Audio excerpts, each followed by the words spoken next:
Let us start discussion on MCQ of unit number 4 for your university examination. Also, these MCQs are important. Already, whatever MCQs I am discussing, all were from the this university examination. So, I expect a response from your side. SIDBI was set up as a subsidiary of IDBI, IFCI, ICICI, SFC. So, Small Industrial Development Bank of India was set up under which organization? So, that was the question. So, I expect your answer in a chat box.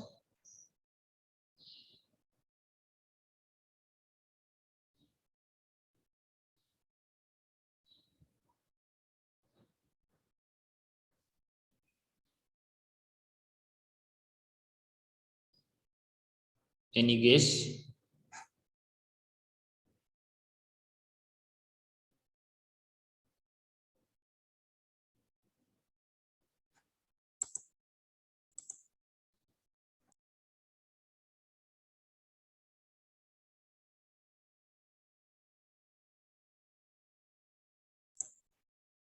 Put in chat box.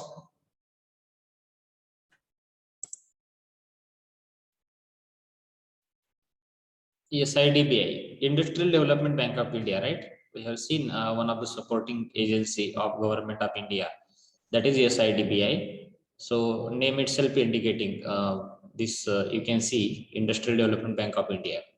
So same name they have given, but only Small Industrial Development Bank of India. So answer is A. I expect answer from your side in chat box. The next fill in the blank is a specialized firm that finances young startup companies. Option: venture capital firm, financial company, small business finance corporation, and capital creation corporation. इथे विचारत थोडक्यात काय येतं की young एंटरप्रेनरला स्टार्टअपला कोण support करतं.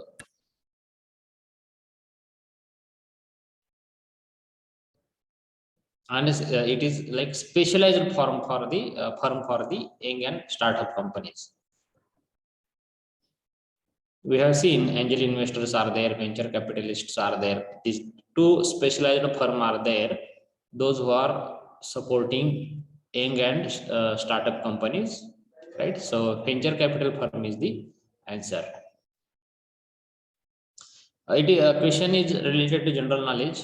Intellectual property law can protect trademark, copyright, patent, all the above or all of these.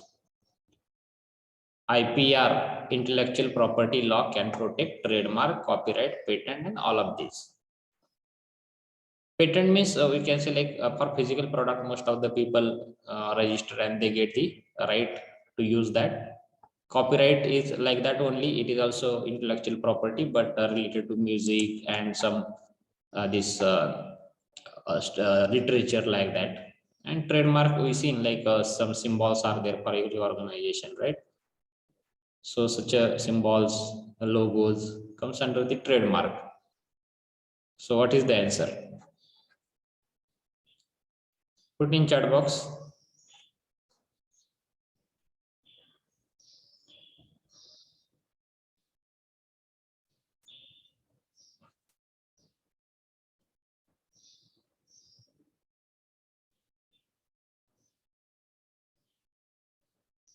I am waiting for your response, at least for one question, for general knowledge question at least. Can you hear me at least?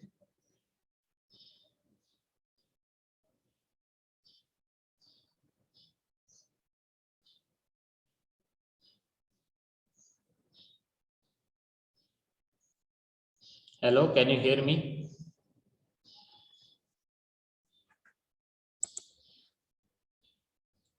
Okay, Samriddhi, so I expect answer from all of you. Question is very general knowledge, intellectual property. Those who listen my lecture carefully, they can understand or they can answer easily such a simple questions. Trademark, copyright, patent. So IPR is comes under all of these category, right? So all these things can be protected by intellectual property, or it comes under the intellectual property. The next question, to provide financial assistance to entrepreneur, the government has set up a number of financial advisor, financial intermediators, industrial estates, and financial institution. So to help a small scale entrepreneur, government has done the support system for the providing finance. So which kind of institute government has set up? So this is the meaning of question.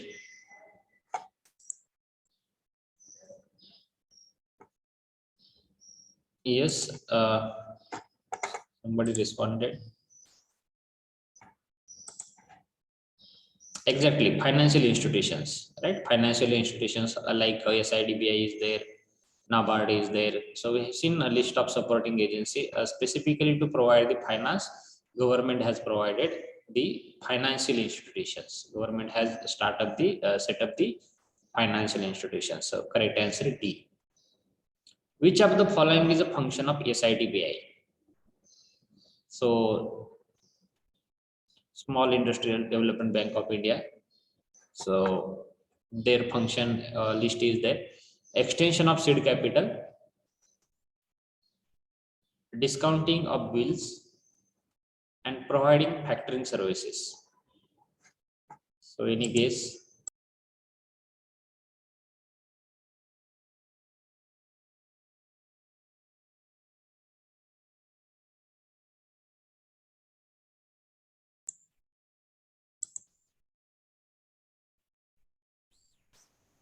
So extension of seed capital means like a kind of refinancing. Discounting of bill means if you purchase machinery, they reduce 30%, 20% like that. Yesterday's guest lecture also explained this thing. Discounting of bill is from SIDBI side. Providing factoring services. Factoring services means inside the factory or inside the organization you need certain support. So all support they are giving. So SIDBI provides all these three functions: extension of seed capital, kind of refinancing, discounting of bill, and providing the factoring services. So answer is a D.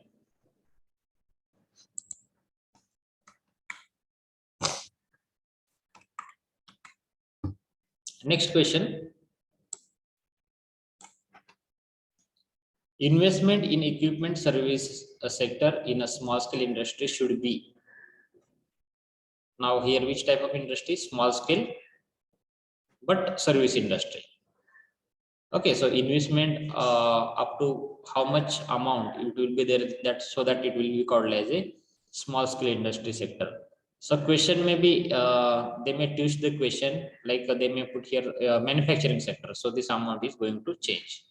So if you remember this chart which I have shown in the beginning of unit number 4, like how to remember these things like investment in equipment and which kind of industry it is, right? So already we discussed. So you need to remember this investment in the equipment. So if you remember, then easily you can answer. So for your information, we seen like 10 lakh to 2 crore rupees investment is there in equipment in service sector, then that industry is called as a service sector industry of small scale kind of. Then I request all to remember this, because there is at least one question in your university also, and this ISC2 also, because 6 type of question can be created from this question, as there are 3 types of investment in a service sector and 3 types of investment in the manufacturing sector. So that limit is there of investment. So questions will be 6. So you need to remember. Next question, a provisional SISI registration certificate is valid for a period of 4 year, 3 year, 2 year, 1 year. This is also a general knowledge question we discussed. So can somebody put in chat box?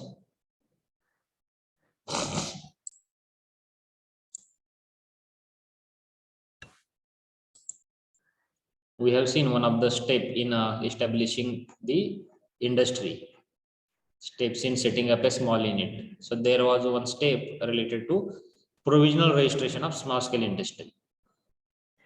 So there we seen up to how many days that provisional registration is allowed. What is that?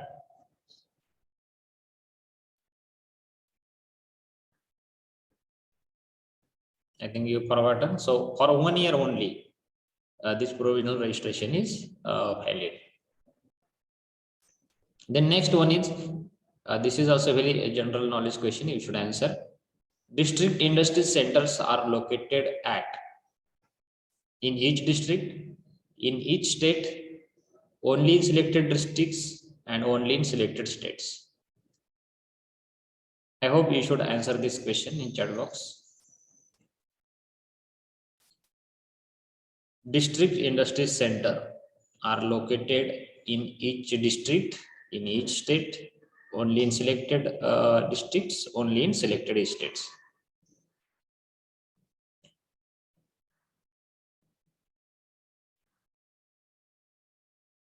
Put the answer in chat box.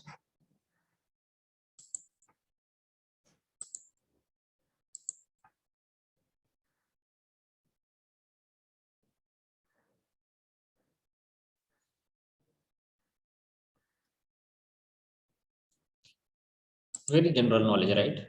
In each district, we have seen DIC center. In every district, name itself is telling district industry center means in every district it is there. So in each district, this center is available. So you can visit, and these people are ready to help related to land allocation and many aspects to start the organization.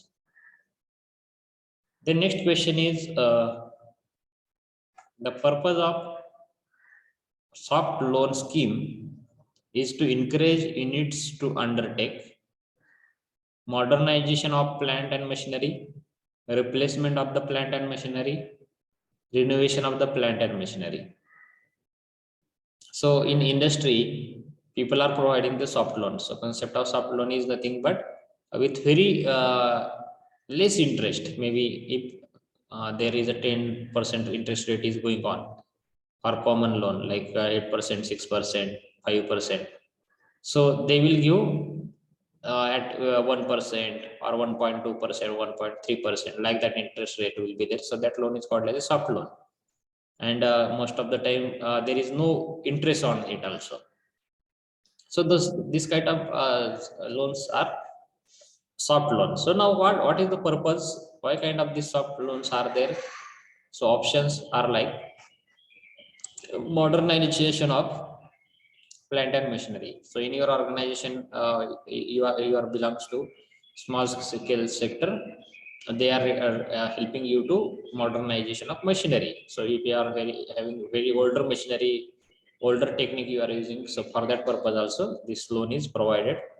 Replacement of the plant and machinery, if you want to totally replace, you want to purchase new, and if you want to renovate the whole plant, then also this soft loan is provided for you people. So answer is a D, all of the above.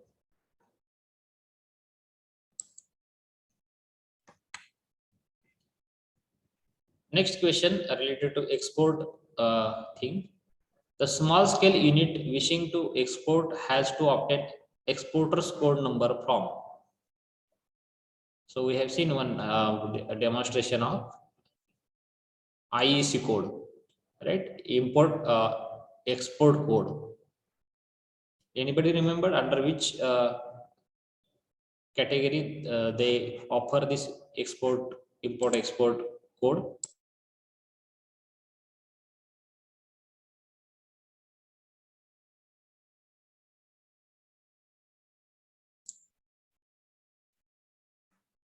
Reserve Bank of India, the Central Bank of India, any regional bank, any international bank. Under which category this code is getting to exporter or importer? So friends, we discussed that demonstration under the Reserve Bank of India. Under the Reserve Bank of India, these people are giving import export code to you. So answer is a Reserve Bank of India. All of us know Reserve Bank of India is a statutory corporation. So answer is a. Then next question, technology developed within a country. So this is a very general knowledge question. Technology developed within a country is called as technology licensing, purchase of technology, joint venture, or indigenous technology.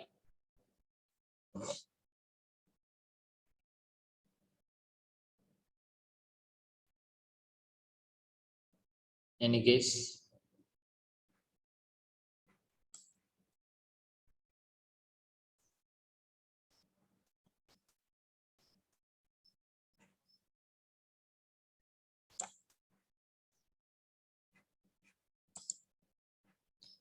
Generally, we call indigenous technology means technology developed in India. So if you see, this term is very famous. If a technology is developed in our country, so that technology is called as a indigenous technology. So very easy to remember. What is the role of business angel? So like venture capitalist, we have seen venture capitalist and business angels are the people who are supporting to small scale industries, right?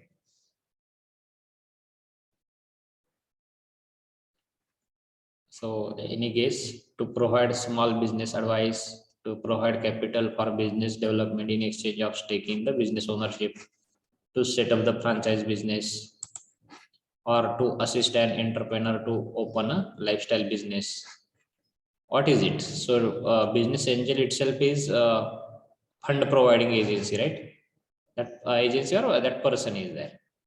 So to provide capital for the business development, to provide capital means to provide the funding to small scale industries. So answer is a B.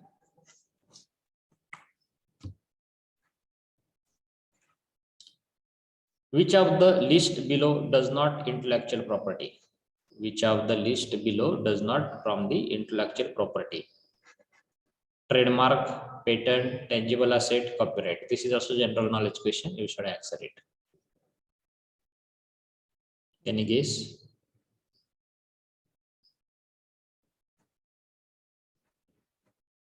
Trademark, yes. Patent, yes. Copyright, yes. Only tangible assets. So tangible assets means in organization, if you have this particular machinery, right, any equipment, so it comes under the tangible assets. So it is not a, or your land is there, infrastructure is there. So this is not comes under the intellectual property. So answer is a C. The oldest form of a business organization is, आपण बघितले की partnership is there, sole proprietorship is there, joint stock company, cooperative undertakings. So सगळ्यात जुनी कुठली आहे? जुनी म्हणजे सर्वात आधी तो फॉर्मॅट आला. Now LLP is also recently came, I think 2-3 years back. Yes, can somebody knowing? Sole proprietorship. Sole proprietorship is the first actually.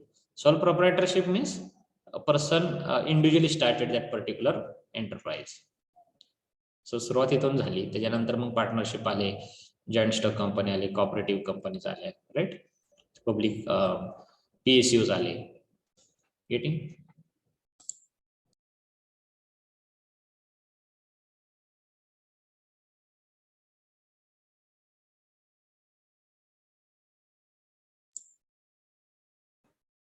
The next question is,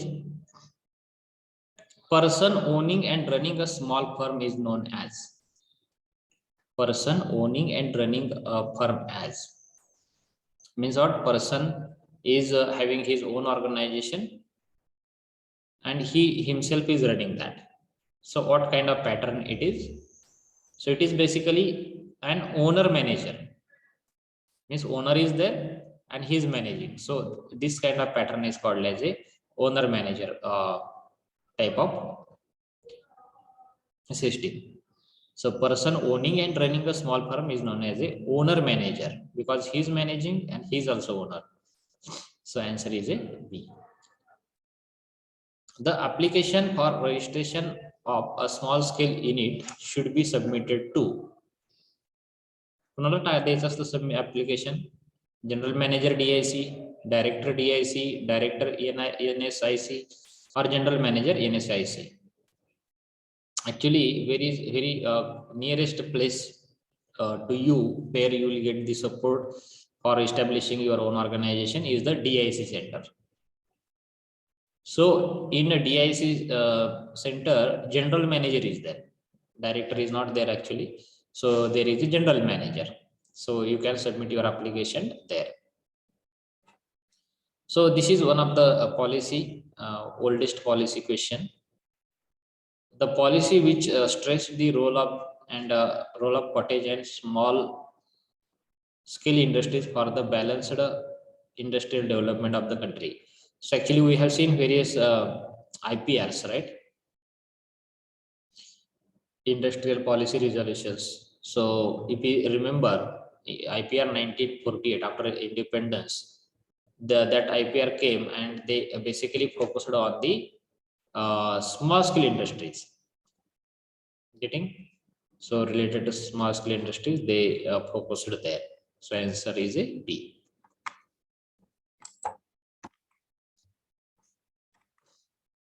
I think this is last question. Fill in the blank. Describes the direction the enterprise is going in. What is the goal R? Where it wants to be and how it is going to be there. So out of this report and out of this analysis, which describes the direction where you want to go, what is your goal and how you are going to achieve it. So very well known document that is a project report. So project report describes all these things, right? So this is related to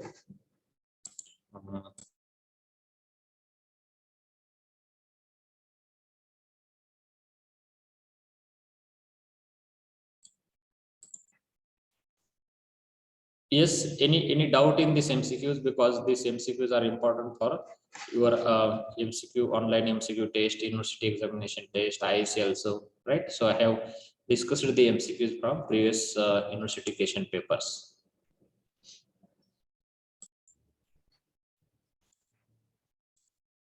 जर कीड मेली नाही तर पैसे द्यायचे नाहीत 10 मिनिटं. Hey, I am going for a vacation where I'll be totally cut off from my business. मी पिल्यानंतर असं ते हर्बल रिव्होल्युशनरी प्रोडक्ट आहे. मधमाशा मरत नाहीत, त्याला बीव्हीजी ॲग्रोसेफ नाव दिलंय. दुसरं आहे बीव्हीजी 100 किलोचं जे पीक निर्माण होतं, 100 किलो आपण समजा भात कापला 100 किलो वजनाचा असेल तर जमिनीतनं फक्त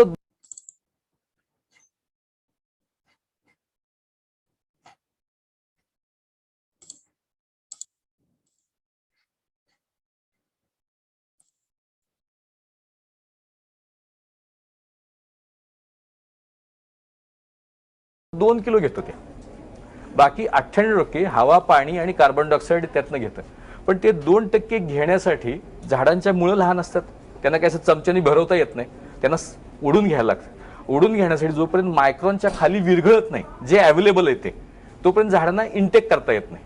तर आपलं ॲग्रोमॅजिक बीव्हीजीचं काय करतं, जे अवेलेबल आहे त्याला नॅनोमध्ये तोडतं, 1000 पट लहान करतं. लहान बाळाला चमच्याने पाहिलं तर ती झाडं कॅटायन एक्सचेंज रेट वाढतो आणि दुप्पट ते चौपट एका सीझन मध्ये उत्पन्न होतं. आमच्या कार्डवरती आता मी लिहिलं. पण हे कुणाचं संशोधन आहे, तुमचंच आहे? संशोधक बीव्हीजीत आहेत सर. आदरणीय माशेलकर सरांबरोबर मी काम करतो, त्यांचं नॅशनल इनोव्हेशन फाउंडेशन बरोबर आम्ही टायअप केलाय आणि असे वेगवेगळे संशोधक हे बीव्हीजी मध्ये काम करतात. They are now part of BVG. ह्या संशोधकाला सर नोबेल प्राइज मिळायला पाहिजे इतकं त्यांनी चांगलं संशोधन केलंय. कुणाचं संशोधन आहे हे? आमचं दीप शुक्लांचं संशोधन आहे, नॅनो टेक्नॉलॉजीचं. ॲनिमल्स वरती सर आमचे पाटील म्हणून संशोधक आहेत. आपण ग्रामीण भागात जर गेलात तर भाकड जनावरांचा खूप मोठा प्रश्न आहे. 25 ते 30% जनावरं भाकड आहेत, दूध देत नाहीत. कशाला विकायला लागतात? 1 लाखाची म्हैस असते ती 12-15 विकायला लागते. सर आपलं औषध आहे, आम्ही मागच्या वर्षी कोल्हापूर जिल्ह्यात प्रयोग केला. 1000 ॲनिमल्स, 1020 एक्झॅक्ट नंबर घेतला आणि 2-2, 3-3 वर्षी जी ॲनिमल गाब राहिली नाहीत किंवा त्यांना प्रेग्नंट झाले नाहीत किंवा उलटतात अशा जनावरांना आपण औषध दिलं हर्बल नॅनो टेक्नॉलॉजीचं, ह्या पाटील साहेबांचं. 1000 रुपयात मॅक्सिमम, 300 रुपये ते 1000 रुपये, 3 डोस द्यायला लागतात मॅक्सिमम. 1000 रुपयात साहेब ते जनावर प्रेग्नंट होतं आणि दूध द्यायला लागतं.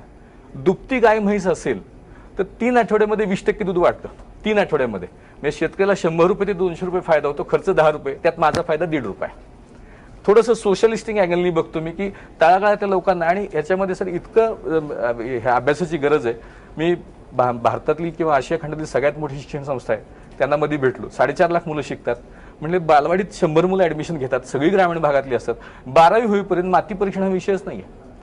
झाडं जी वाढतात त्याला सिलिका लागते, फोटोसिंथेसिस जे होतं सूर्यप्रकाशामध्ये सिलिका लागते. जिथं वर्षानुवर्ष आपण पिकत घेतोय तिथं सिलिका संपली जमिनीतली, फोटोसिंथेसिस होत नाही. सिलिका 6 रुपये किलोने मिळते, एका एकराला 50 किलो लागते.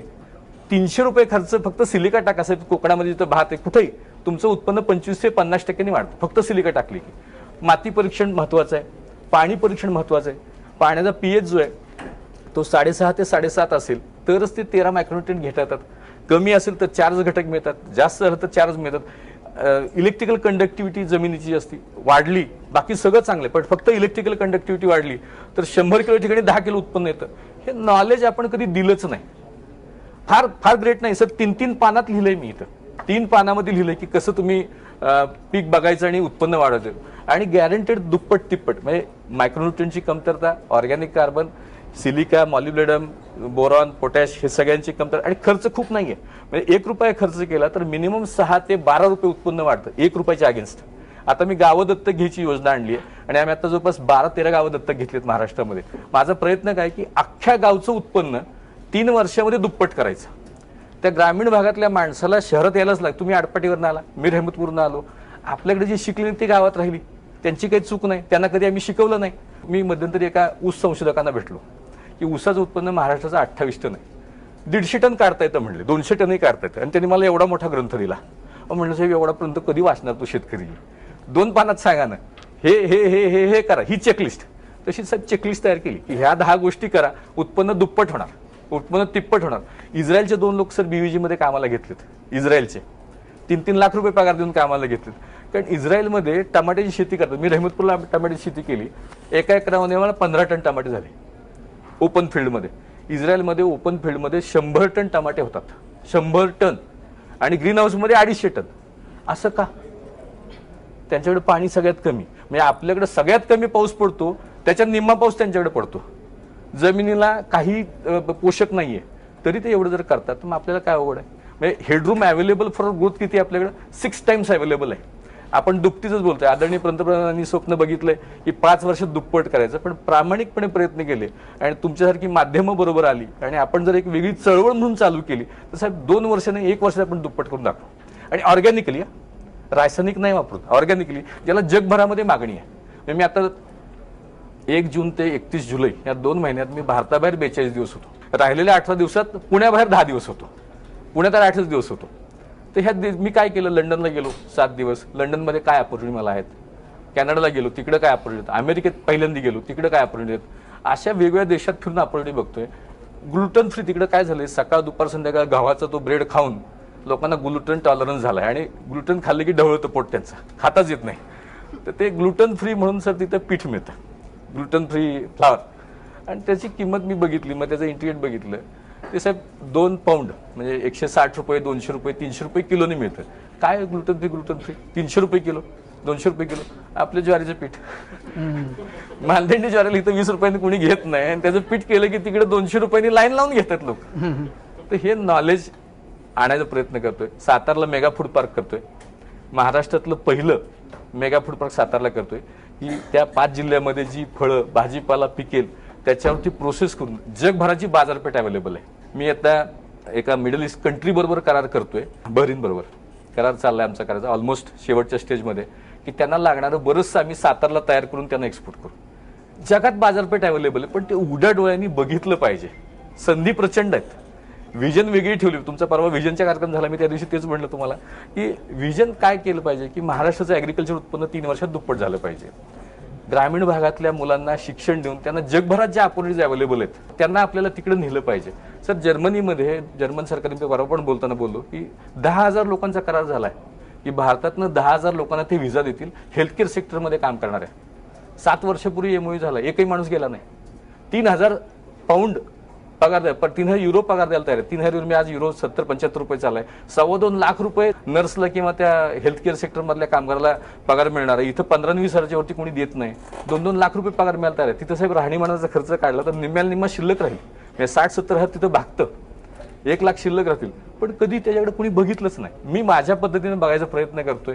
मग अशा शिक्षण देणाऱ्या संस्थांशी करार करतोय.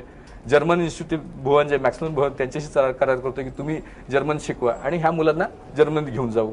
जगभरात संधी प्रचंड आहेत आणि त्या दृष्टीने धडपड चालली. जमेल तेवढं, झेपल तेवढं काहीतरी काम करायची धडपड चालू आहे. गायकवाड सर, बऱ्याचदा असं बोललं जातं की मराठी माणूस व्यवसाय क्षेत्रात उतरत नाही आणि उतरला तरी त्याची एक शाखा जास्त वाढवत नाही, फार संकुचित बिझनेस करतो. तर ह्याच्यावर तुम्ही काय सांगाल? वर्ल्ड खेडं झालंय, जग खेडं झालंय आणि खऱ्या अर्थानं वैश्विक खेडं झालंय. 2 मिनिटामध्ये अमेरिकेत काय चाललंय तुम्हाला कळू शकतं. जुन्या पिढीला ही संधी नव्हती, आता ती संधी आहे. जगभरात लागणारे रिक्वायरमेंट तुम्हाला कळू शकतात. फक्त आपण किती मोठं व्हायचं हे आपण ठरवायचं. युवा पिढीला बरेच आत्ता आमच्यासारखे आहेत युवक ज्यांना बिझनेस करायचा असतो पण घरातून त्यांना तसं मोटिवेशन मिळत नाही. तुमच्याही बाबतीत ते घडलं, तर त्यांना तुम्ही काय सल्ले द्याल? युवकांना मला हे सांगायला लागेल की अनंत संधी आहेत. नेमकं तुम्हाला काय जमतं ते पहिला अभ्यास. मला लोक खूप तरुण मला भेटतात, माझी बऱ्याच ठिकाणी भाषणं होतात की साहेब धंदा करायचा, व्यवसाय करायचा आहे, काय करू? म्हटलं दादा तुला जे समजतं ते कर. कोल्हापूरचा माणूस असेल, चांगली कोल्हापुरी चप्पल जर बनवायला जमत असेल ती कर आणि ती अशी कर की तुझ्यासारखी कोणी बनवणार नाही. एक्सलन्स आणायचा प्रयत्न केला पाहिजे. तुम्ही जनरल कॅटेगरीमध्ये राहिलं तुम्हाला कुणीच विचारत नाही. तुम्ही कुठलंही काम करा, पण आम्ही सगळ्यांना सांगतो की नुसतं बरं असून चालत नाही, नुसतं चांगलं असूनही चालत नाही. उत्तम व्हायला लागतं आणि उत्तमात सर्वोत्तम करायचा ध्यास करायला लागतो. आम्ही हाऊसकीपिंगचा व्यवसाय निवडला, तो उत्तमात सर्वोत्तम आणि तोही रोज शिकतो. मी रोज नवीन टेक्निक आणायचा त्यात प्रयत्न करतो की अजून चांगलं कसं काम करतील. कारण हे मार्केट जे आहे ते कस्टमरचं मार्केट आहे, तुमच्या हातात नाही आहे. पूर्वी होतं की माझीच गाडी तुम्हाला घ्यायला लागेल, माझीच कार तुम्हाला घ्यायला लागेल, लायसन्स. आता नाही आहे. लोकांना 100 चॉईस आहेत. 100 चॉईसमध्ये लोकांना तुम्हाला का निवडावं? तुम्ही उत्तम असला पाहिजे. तुम्ही आता अँकरिंग करताय, तुमचं बोलणं, तुमचं नॉलेज ते बाकीच्यांपेक्षा चांगलं असेल तर लोक तुम्हाला पुढे घेतील, नसेल तर मागं जाल. तर असं तुम्ही जे काम करता ते उत्तम सर्वोत्तम करायचा प्रयत्न केला पाहिजे. त्याच्या पलीकडे जाऊन टीम असली पाहिजे. सगळं काम सोंगाड्यासारखं नाही करतायत. ते धंदा वाढवायचा, फायनान्स पण बघायचा, हे पण बघायचं. हे सुरुवातीला आम्हाला परवडतच नव्हतं. पगार कोणी 50,000 मागितलं तर घाम फुटायचा. 50,000 पगार मागितलं तर आज 10 लाख रुपये दर महिन्याला पगारदारी माणसं BVG आहे. चांगली माणसं घ्यायला लागतात, त्यांना स्वातंत्र्य द्यायला लागतं, कंट्रोल पण ठेवायला लागतात. कारण स्वातंत्र्य की उधळतात, गैरफायदा पण घेतात.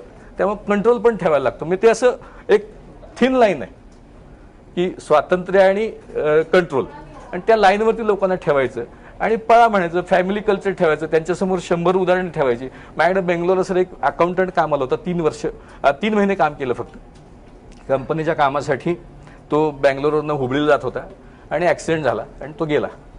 त्याला 35,000 रुपये पगार होता. त्याच्या कुटुंबाला मी दर महिन्याला 3,000 रुपये 30,000 रुपये देतो. 30,000 रुपये. असे 100 उदाहरणं आहेत कंपनीमध्ये की 3 महिने काम. आमच्याकडे नियम नाही आहे की हे नियमाप्रमाणे तू बसत नाही वगैरे काही नाही. चांगलं काम केलं त्याचा पगार एका वर्षी दुप्पटही होतो. दुप्पट होतो एका वर्षी, 10% वाढतो असं नाही. तर कुटुंब म्हणून चालवतो, त्यांची काळजी घेतो सगळ्यांची. आणि काळजी घेतली की लोक म्हणतात कंपनी माझी आणि पळतात. मला ना याच्यातनं प्रेरणा किती घेतील लोक माहिती नाही. नोकऱ्यांसाठी अर्ज मात्र भरपूर जण करतील. सार्वजनिक ठिकाणी अस्वच्छता इतकी जाणवते की आपल्याला म्हणजे ती सगळ्यात मोठी समस्या आहे आपली. तर या दृष्टीने तुम्ही काही रेल्वे स्टेशनचीही कामं तुमच्याकडे आहेत, जवळपास 100 रेल्वे स्टेशनची स्वच्छता आहे. तर या दृष्टीने सरकारने तुम्हाला काही अप्रोच केलंय का की तुम्ही सार्वजनिक ठिकाणी स्वच्छता करा? मुळात आपली फंडामेंटल स्वच्छतेची कन्सेप्टमध्ये माझं घर साफ केलं, माझा कचरा माझ्या दाराच्या बाहेर टाकला, दॅट इज स्वच्छता. हळूहळू लोकांच्या सवयी बदलायला लागतील. गाडगे महाराज आमच्या घरी यायचे. संत गाडगे महाराज त्यांनी ब्रह्मपुरीला रहमतपूर शेजारी एक आश्रमशाळा बांधली. माझ्या पणजोबांनी त्यांना आग्रह केला. मी BA इलेक्ट्रॉनिक्स झालो आणि स्वच्छतेच्या क्षेत्रात आलो. तर 2004 साली पार्लमेंटचं काम मिळालं, प्राईम मिनिस्टर साहेबांच्या घरचं काम मिळालं. म्हटलं आपण किती वेगळं काम करू, समाजासाठी करू. म्हणून मी आळंदीचं स्वच्छतेचं काम स्वखर्चाने चालू केलं. आळंदी देवळात सर आजही आपले लोक काम करतात. मग पंढरपूरचं चालू केलं, मग देहू घेतलं, मग ज्योतिबा, जेजुरी, आपण कुठल्याही मंदिरात जा महाराष्ट्रातल्या, भीमाशंकर, त्र्यंबकेश्वर, मी मंदिर परिसर स्वच्छ ठेवतो. आता काही ठिकाणी लोक म्हणतात आता तुम्ही मंदिर चांगलं काम करतात, अख्खं गाव घ्याल का? म्हटलं नाही, मला जेवढं जमतंय तेवढं करतो, तुम्ही मग स्पॉन्सर करा. मग आता लोक स्पॉन्सर करायला लागलेत. आम्ही सोमनाथचं काम, सोमनाथ अख्खं गाव माझ्याकडे आहे, द्वारका अख्खं गाव माझ्याकडे आहे, अमृतसर रोज 1 लाख लोक येतात, अख्खा तो मेन कॉरिडॉर तो बीव्हीजीकडे आहे. तर हे मिळायला लागलेत. आणि अख्खी मुंबई मिळाली तर 100% मुंबई सगळी देऊ नका सर, त्यातला सगळ्यात गलिच्छ एरिया आहे तो मला द्या. तो चांगला करून दाखवला 6 महिन्यात तर मला अख्खी मुंबई द्या. मी सगळ्यांना हेच सांगतो की टेस्ट करा, मला टेस्ट करा, तुम्हाला उत्तम काम करू, कारण टीम चांगली लागते. आता तुम्ही नवी टेक्निक वापरता म्हणून सांगता, तर आता सफाईमध्ये अशी काय नवीन टेक्निक असतात? सफाईमध्ये तुम्हाला हाय प्रेशर जेट्स आहेत, व्हॅक्यूम क्लिनर्स आहेत, ट्रक माउंटेड स्वीपिंग मशीन्स आहेत. 1 कोटीचे माझ्याकडे 12 मशीन्स आहेत. 1 कोटी रुपयाला 1 मशीन्स. वीट देखील उचलतं. म्हणजे जिथं 40 माणसं लागतात 1 किलोमीटर 2 किलोमीटर रस्ता व्यवस्थित साफ करायला, 1 माणूस करतो. कारण शेवटी माणसाला कसं फटीक येतो, तो कायम काय तुम्हाला तो झाडू 8 तास मारू शकत नाही. पहिले 3 तास खूप चांगलं काम करतात, मग बसतात, मग चहा, मग कोपरा गाठतात, मग लपतात. ही नॉर्मल मेंटॅलिटी आहे. मशीन तसं करत नाही. मशीन आपलं 8 तास करतात. त्याच्यामध्ये आमच्याकडे आम्ही सिस्टीम अशा केल्यात की मशीन चालू केलं इंजिन की आम्हाला सिग्नल येतो. ऑफिसमध्ये चालू केलं की ब्रश जमिनीला टेकला की सिग्नल येतो. सिस्टीम्स आहेत, टेक्नॉलॉजीचा वापर करून घ्यायचा आणि ते काम करतायत का नाही करत त्याच्यावरती चेक आणि बॅलन्सच ठेवायचे. हे संधी द्यायची नाही लोकांना. ॲम्ब्युलन्स आमच्या सरकारने सांगितलेलं नाहीये सर, मी आत्ता तुम्हाला इथं ॲम्ब्युलन्स दाखवू शकतो रिअल टाईममध्ये, कुठल्या पेशंटला घेऊन कुठं चालली आहे, किती स्पीडनं चालली आहे. हे सॉफ्टवेअर आम्ही आमच्यासाठी बनवलं, सरकारसाठी नाही बनवलं. मी काय म्हणतो की मी जे काम करतो उत्तम आणि उत्तमात सर्वोत्तम करायला ध्यास घ्यायचा. मग त्यात जागतिक बेंचमार्क काय ते बघतो. त्याचा फायदा असा झालाय, लंडनच्या उनाव ब्रायन सर, इंग्लंडचं हेल्थचं बजेट, इंग्लंडचं 6.5 कोटी लोकसंख्या आहे, महाराष्ट्र एवढा देश, त्यांचं हेल्थचं बजेट 110 बिलियन पाऊंडाचं आहे. म्हणजे 9 लाख कोटी रुपयाचं त्यांचं बजेट आहे वर्षाला. भारत सरकारचं बजेट काहीतरी 15-16 लाख कोटीचं असतं, त्यांचं हेल्थचं बजेट 9 लाख कोटीचं आहे. आणि आता ह्या ब्रेक्झिट झाल्यानंतर त्यांच्याकडे आता आउटसोर्सिंग खूप वाढणार आहे, हेल्थकेअर सेक्टरमध्ये वाढणार आहे. मार्चपर्यंत बीयूच्या 20-25 ॲम्ब्युलन्स लंडनच्या रस्त्यावर धावायला लागतील मार्चपर्यंत. गायकवाडजी, इतक्या वेगवेगळ्या ठिकाणी आता तुमचं कामं चालतात, संधी मिळवताना असं कधी झालं की म्हणजे भ्रष्टाचाराचा सामना करावा लागला किंवा तुमची संधी असताना ती मिळाली नाही, आणि मग अशा वेळी काय होती? म्हणजे असं कुठं काही फार काय झालं तर नको म्हणतो, काम आम्हाला ज्याला द्यायचं त्याला द्या. आम्हाला बहुतेक ठिकाणी बोलवून कामं दिली आहेत, मेरिटवरती कामं मिळाली आहेत, त्याच्यामुळे असं काही फार काही भानगडी झालं नाही. पण मोठं होण्यासाठी वशिला असावा लागतो असं जे म्हणतात, तर तुम्हाला तसा काही अनुभव? स्वतःच्या कामाची ताकद जर मोठी असेल ना, कुठल्याही वशिल्याची गरज नसते. पण ते वाजवायला लागतं, दाखवायला लागतं. सुरुवातीला अपमान प्रचंड होतो, संधी थोडी उशिराही मिळते, पण ते सूर्य उगवायला कोंबडा झाकून ठेवला तर अर्वत नाही असं कधी होत नाही. मेरिट असलेली माणसं तुम्ही सगळी बघा, त्यांच्या ताकदीवरतीच मोठी झाली. काही लवकर झाली, काही उशीर झाली, पण शॉर्टकट घेणारी माणसं थोडी मागं पडली. पण तुम्हाला आयुष्यामध्ये सगळ्यात अपमान वाटला असा प्रसंग कुठला होता, आणि त्या प्रसंगानं तुम्हाला काय शिकवलं? असे अनेक प्रसंग आलेच. मी एखाद्या अधिकाऱ्याला भेटायला गेलो, त्यांनी सोमवारी सकाळी 11ची वेळ दिली आणि संध्याकाळी 7 पर्यंत बाहेर बसवून ठेवलं. आत्ता बोलवतील, मग बोलवतील, आत्ता मग म्हटले दुसऱ्या दिवशी या. दुसऱ्या दिवशी बोललो, दुसऱ्या दिवशी पण भेटले नाही, तिसऱ्या दिवशी भेटले आणि म्हटले काय आहे तुझं काम, बघू नंतर. चालेल. आता ते माझी वाट बघत असतात, तू कधी येतो. मला वेळ नसतो भेटायला, खरंच नसतो वेळ. म्हणजे आता कित्येक लोकांना भेटायला वेळ नसतो, कारण इतकी पळापळ चालली, इतकं आपण आपला कॅनव्हासच मोठा केलाय. तिथल्या तिथं खुडबुड करत बसण्यापेक्षा कॅनव्हास मोठा करायचा, चांगलं काम करायचं, काय अडचण येत. आपल्यावर खूप अन्याय झालाय अशी भावना झाली आहे, खूप वाईट वाटलंय, यातनं पूर्ण उद्ध्वस्त व्हायला झालंय, असा प्रसंग आला आयुष्यात कधी, आणि त्याच्यातनं मग तुम्ही कसे बाहेर आलात? सर, असे प्रसंग येत असतात, कालही आला, उद्या येईल. पण ते एक वाक्य लक्षात ठेवायचं, निराशेच्या अंधकाराने भरून जायचं नाही. उद्या उगवणार आहे आणि लढायचं आहे. चुकीचं काम करायचं नाही, खोटं बोलायचं नाही. 2 प्रिन्सिपल ठेवली की होतच, काही अडचण येत नाही. प्रसंग येतात, लढाईचे प्रसंग खूप येतात. म्हणजे मध्यंतरी त्या ॲम्ब्युलन्सच्या कामामध्ये आमच्यावरती हायकोर्टमध्ये केसेस झाल्या, सुप्रीम कोर्टात झाल्या, CBIचा झाला, इन्कम टॅक्सने त्रास दिला, सगळ्यांना त्रास. म्हटलं कशाला धंदा करायचा, काय करायची गरज आहे. पण म्हटलं नाही, आपल्याला केलंच पाहिजे. पर्सनल त्रास होईल थोडा, घरच्यांनाही थोडा त्रास होईल, पण सगळे साथ देतात. प्रिन्सिपल फाउंडेशन क्लिअर आहे ना आपलं, त्यामुळे काय अडचण येत नाही. गायकवाड साहेब, दुसऱ्या क्षेत्रात आत्ता तुम्ही ज्याच्यामध्ये पुढे जायचा प्रयत्न करताय ते शेतीच आहे. त्याच्यामध्ये 1-1 लाख 3-3 लाख रुपये किलोपर्यंतचं बियाणं दिलं जातं, शेतकऱ्यांना ते विकत घ्यावं लागतं. तुम्ही आता जे काही हे काम करताय ते असं 300 रुपये 1000 रुपये असं का करताय? त्याच्यात तुम्ही जबरदस्त प्रॉफिट कमवू शकता. सर, BVGचं फुल फॉर्म भारत विकास ग्रुप आहे आणि त्या नावाशी प्रामाणिक राहायचा प्रयत्न करतोय. जमेल तेवढं झेपेल तेवढं विकासाचा प्रयत्न करतोय. लुटमार करायची नाहीये, एक्सपर्ट करायचं नाहीये. माझं पेस्टिसाईड 11,000 रुपये लिटरच्या कोराजेन नावाच्या पेस्टिसाईडला रिप्लेस करतोय. मला लोकांनी सांगितलं तुम्ही मिनिमम 4,000 रुपये रेट ठेवा. मी काही डीलर डिस्ट्रीब्युटरशी भेटलो, त्यांनी सांगितलं की तुम्ही 2,000 रुपयांनी का विकताय, रेट वाढवा, दुप्पट करा, शेतकरी घेईल. म्हटलं बाबा तसं नाही करायचं, कारण आता काय भेंडीला औषध सर वेगळं, वांग्याला वेगळं, टमाट्याला वेगळं, डाळिंबाला वेगळं, द्राक्षावरती वेगळं. 100 बाटल्या तर कन्फ्युजन जातो, त्याला कळत नाही. तो पान तोडतो, दुकानात नेतो, दुकान दाखवतो ती पांढरी माशी आली आहे. दुकानदाराला किती कळतं यापर्यंत औषध देतो, त्याला नाही कळलं तर तो म्हणतो नाही चाललं का, मग हे घेऊन जा. प्रत्येक बाटली मागे 30-40% कमिशन खातो. त्याला शेतकऱ्याचं काही घेणं देणं नाही. तर आम्हाला तर तोच प्रस्थापित चॅनलमधनं जायला आम्हाला खूप अडचणी येतात. कारण ते डीलर डिस्ट्रीब्यूट म्हणतात तुम्ही सर्व पिकांसाठी सर्व रोगांसाठी रामबाण, हे जे काय म्हणतात ना असं म्हणू नका, असं खूप प्रॉब्लेम आहे. मी म्हणतो नाही तसंच म्हणणार. आणि भारतात नाही, भारतात आता चालू झालंच आहे, पण मलेशिया आणि इंडोनेशियामध्ये 1 लाख एकराचं कॉन्ट्रॅक्ट फार्मिंगचं माझं आता ॲग्रीमेंट होतं आहे, जिथं आम्ही त्यांना सांगतोय की तुम्हाला आम्ही 3 वर्षांनी तुमचं उत्पन्न दुप्पट करून देऊ. जगभर संधी आहेत, व्यवसायाला संधी जगभर आहेत. शेतकरी ऐकतात का? कारण त्यांना सवय आता हे 8-10 प्रकारचे वेगवेगळे औषधं हे घ्यायची. आता मी सर गाव दत्तक योजना जी घेतली आहे त्याच्यामध्ये काय करतोय की त्या गावातलं सर्वे करतोय सर. आम्ही गावात 200 शेतकरी आहेत, 300 शेतकरी आहेत, त्यांना ते किती उत्पन्न घेतात, त्यांची सोयाबीनची शेती आहे का, मग किती 4 क्विंटल घेतात का, 12 क्विंटल 10 क्विंटल घेतात, आपण त्यांचं दुप्पट करायचं. सगळे शेतकरी पहिल्या दिवशी येणार नाहीत, गावातले 150 आपले पाय खेचतील, 50 म्हणतील साहेब म्हणतात बरोबर आहे, आपण काय म्हणतात ते बघू, प्रयत्न करू. 10 एकर असेल 2 एकरात प्रयत्न करून बघू.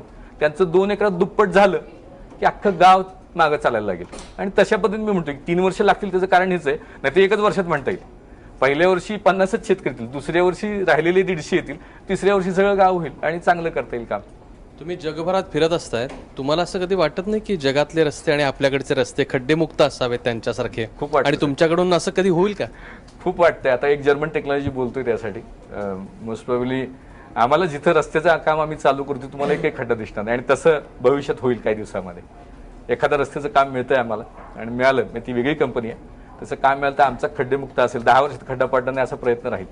आणि दिवस खूप कमी येतो, 1 वर्ष 350 दिवसाचं, त्यात शनिवार रविवार सुट्ट्या गेल्या, म्हणजे ते 50 52 104 दिवस गेले. राहिलेले दिवस तुम्ही किती पहाटे 4ला उठून काम करा, रात्री 12पर्यंत काम करा. जग काम करतं सकाळी 10 ते 6 पर्यंतच. म्हणजे effectively you get 8 hours a day. 250 दिवस वर्षाला तुम्हाला मिळतात 2000 कामाचे तास. मला अजून 12 वर्ष काम करायचं, मग 24,000 तास आहेत माझ्याकडे. त्यातला 1 तास आता इकडे गेला, 2 तास यायला, 3 तास जायला, 3 तास. हिशोब महत्वाचा आहे आणि त्यात मग सगळं प्लॅनिंग. पण हे 12 वर्षात तुम्ही मगाशी पण म्हणाला, ते 12 वर्षाची काय भानगड आहे? तप ठरवतो मी सर. आपलं हिंदू मायथॉलॉजीमध्ये तपाला महत्व आहे, म्हणून ते 12 वर्ष तप म्हणतो की एका तपात काय करायचं. तसं 12 ते 15 वर्ष. मी पण मग तुमचं दरवर्षी तप बदलत जातं का? एक तप गेला काय सुरू आहे? 2015ला चालू झालं, ते आता चालू आहे. 2027 पर्यंतचं टार्गेट. तर 2027 साली BVG मध्ये 10 लाख लोक काम करत असणार, असायला पाहिजेत. आणि 10 कोटी लोकांच्या आयुष्यावरती इम्पॅक्ट झालेला असला पाहिजे. आतापर्यंत 50 लाख लोकांच्या वरती झालाय, तोपर्यंत 10 कोटी लोकांनी म्हटलं पाहिजे की ह्या व्यक्तीमुळे, ह्या कंपनीमुळे आम्ही प्रगती पथावर गेलो, चांगलं झालो. साहेब, डाळिंबाच्या शेतकऱ्याचं उदाहरण देतो. दुसऱ्या वर्षी डाळिंबाचं पीकच घेत नाहीत लोक, कारण झाडं लहान असतात. आम्ही त्याला आमची टेक्नॉलॉजी दिली, टोटल ज्ञान दिलं. त्याला उत्पन्नाची अपेक्षा होती 1 एकरामध्ये 2 ते 2.5 टन डाळिंब येतील, 2 एकरामध्ये 5 टन येतील आणि 60 रुपये भाव मिळेल. 60 रुपये म्हणजे 3 लाख रुपये उत्पन्नाची अपेक्षा होती. 2 एकरातून 2 एकरामध्ये 3 लाख रुपये उत्पन्नाची अपेक्षा होती. आणि अशी तुम्हाला सगळी रिअल स्टोरी, एक शब्द खोटा नाही. त्याला उत्पन्न मिळालं 1 एकरामध्ये 6 टन, 2 एकरामध्ये 12 टन. आणि हर्बल नॅनो टेक्नॉलॉजी वापरल्यामुळे 100% ऑर्गॅनिक असल्यामुळे 120 रुपये भाव मिळाला. 14,40,000 रुपये उत्पन्न मिळालं. खर्च 30,000 रुपये. उत्पन्न वाढलं 3 लाखाचं 14 लाख. तर हे इम्पॅक्ट करायचं आहे. नवीन नवीन गोष्टी आणतोय. BVG बुकलेट ॲप माहिती आहे का तुम्हाला? बुकलेट नावाचं सर ॲप काढलंय आम्ही. वाचायला वेळ नाही आहे, आवडही नाही आहे बऱ्याच लोकांना, आणि आवड नसली तर वेळही नाही, असली तर वेळ नाही. आमचा अमृत देशमुख हा पुस्तक वाचतो. पुस्तक वाचून त्या पुस्तकाची 2000 शब्दामध्ये समरी करतो. समरी. आणि समरी पण तुम्हाला वाचायला वेळ नसेल तर ती वाचून दाखवतो. आणि हे ॲप आम्ही फ्री ठेवले बुकलेट नावाने, मेक इंडिया रीड. आणि त्याच्यामध्ये आता 500 पुस्तकं आहेत सर आमची. म्हणजे 8,760 तासांचं नियोजन कसं करायचं, 365 गुणिले 24, 8,760 तास असं त्याचं नियोजन कसं करायचं. चाणक्य नीती 20 मिनिटामध्ये चाणक्य नीती ऐका. स्टीव्ह जॉब्सची स्वप्न, स्टीव्ह जॉब्सची प्रेझेंटेशन टेक्निक्स 20 मिनिटामध्ये असं केलं आणि फ्री ऑफ कॉस्ट ठेवलंय. 10 लाख लोकांनी आतापर्यंत डाउनलोड केलंय. असं रोज काहीतरी नवीन नवीन करत राहतो जेणेकरून समाजाला काहीतरी फायदा होईल आणि मोठं करायला आपलं आपलं पणतीसारखं योगदान करता येईल.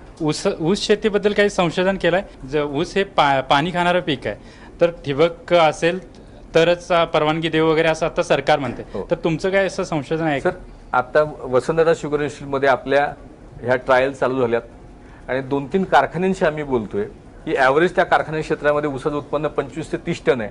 आम्ही त्यांना म्हणलं की 3 वर्षामध्ये आपण ते 30 टनाचं 60 टन कमीत कमी करू, प्रयत्न 90 टनाचा करू. आपण आपल्या कामाच्या माध्यमातून खूप जणांच्या आयुष्यात समाधान निर्माण केलंय, पण तुमच्या आयुष्यात आतापर्यंत समाधानाचा क्षण कुठला राहिलाय? समाधान असं बऱ्याच ठिकाणी काही आवड मिळतात, असे काही प्रसंग येतात तेव्हा आनंद होतो. वाईट काय कायला वाटतं की माझी आदिती जी मोठी मुलगी आहे तिला मी 2000 साली तिचा जन्म झाला तेव्हा तिला मी कपड्यात बांधून हॉस्पिटलमधून आणलं होतं.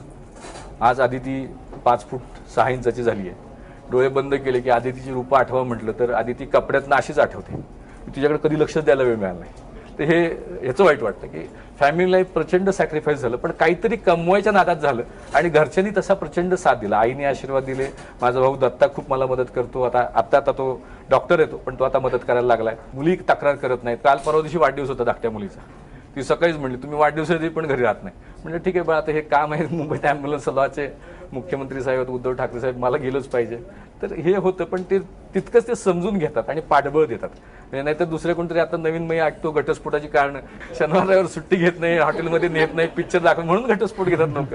माझा मागच झाला असतं, मी 15 वर्षापूर्वीच झाला असतं. गायकवाड सर, तुमच्या मते यशाची व्याख्या काय आहे? आनंद देणारं काम केलं पाहिजे.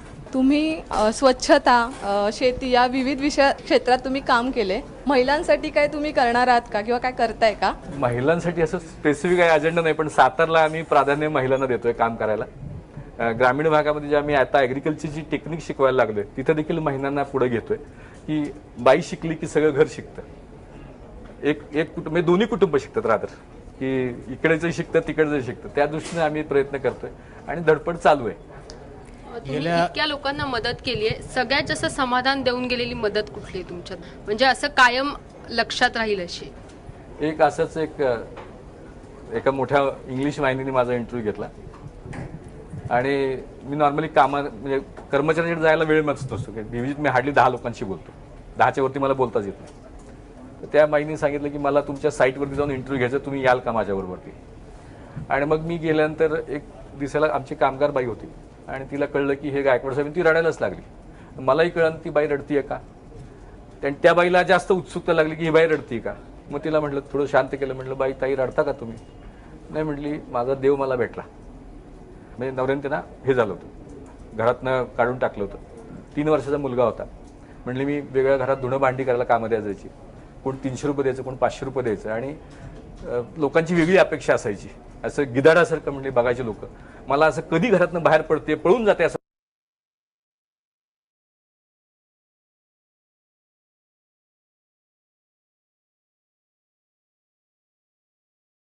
वाटायचं. मला बीवीजी जॉब मिळाला, मला ESI PF मिळाला. मला आधी मी सगळ्या 6-7 घरी काम करून 3000 रुपये कमवायचे. आता 10-12 हजार रुपये मला पगार मिळतो. मला माझा देव भेटला म्हणून मी रडते. किती समाधान आहे. अशा 6000 महिला काम करतात बीवीजीमध्ये, ज्या घरात काहीतरी प्रॉब्लेम आहे, नवऱ्याचं निधन झालंय किंवा सोडलेलं आहे, अशा महिला काम करतात. आनंद खूप मिळतो. ते पैशाच्या पलीकडे आहे. मी काय सगळ्यांना सांगतो की आज झोपताना एक विचार करा की आज काय चांगलं केलं, आज मी माझ्यात काय सुधारणा करू शकलो, आज मी काय चांगलं केलं आणि उद्या मला काय करायचं आहे. उद्या काय असं हवेतनं पडणार नाही. तुमचं वक्तृत्व शैली तुमची खूप चांगली आहे, ती काय अशी हवेतनं पडणार नाही. तुम्हाला आदर्श म्हणून अजून 10 लोकांनी काम केलं पाहिजे. प्रत्येकाने स्वतःची डेव्हलपमेंट करायला प्रयत्न. म्हणजे मला पूर्वी असं कुठं बोलवलं की लटपट व्हायचं, पण जमायला लागलं. आता खोटं बोलायचं नाही, आहे तेच सांगायचं. त्यामुळे काही तशी अडचणी येत नाही. झेपेल तेवढं जमेल तेवढं विकासाचं काम करत राहायचं. तुमचा साधेपणा हाच खरं तर तुमचा USP म्हणावा लागेल आणि मोठी स्वप्न बघा, आत्मविश्वासानं ती स्वप्न